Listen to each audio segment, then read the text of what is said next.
რას ჩამოიყვან ამერიკიდან $6,000-ად?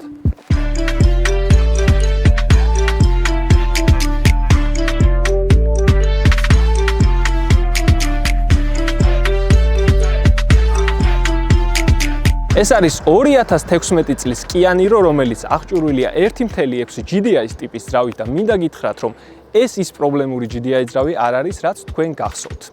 ეს ძრავი არის ბევრად დაბალ ტემპერატურაზე მომუშავე და ძალიან უპრობლემო.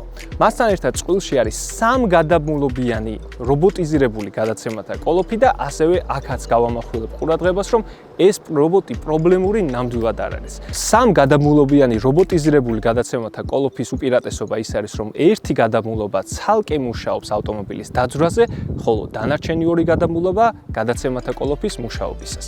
ამ გადაცემათა კოლოფის საშუალო რესურსი 400,000 კილომეტრზე მეტია. Kia Niros ერთ-ერთი უპირატესობა არის, რომ ის აღჭურვილია ლითიუმის ტიპის ელემენტებით, რომელსაც არც წმენდა და არც შეცვლა არ ჭირდება. მას აქვს ძალიან დიდი რესურსი და მთელი ავტომობილის ექსპლუატაციის განმავლობაში უპრობლემოდ მუშაობს. ხოლო ამ ავტომობილის წვაკი ქალაქში ნამდვილად გაგაოცებთ. ის საშუალოდ 4 ლიტრში ადგეს. ავტომობილი ჩამოვიდა საშუალო დონის დაზიანებით, დაზიანებული იყო მხოლოდ ეს 3 დეტალი, რასაც თქვენ უყურებთ. გარბენი აქვს $110,000 მილი, ხოლო მისი ფასი საქართველომდე $6,000. ნორმალური ვიზუალის წინა მხარე, ლამაზი უკანა მხარე და უკანა LED ფარები. ჭკვიანი გასაღები მხოლოდ წინა ორ კარზე, საკმარისი ადგილი უკან და ჭიქის შესადები. სავარძლები და საჭე რეგულირდება მექანიკურად.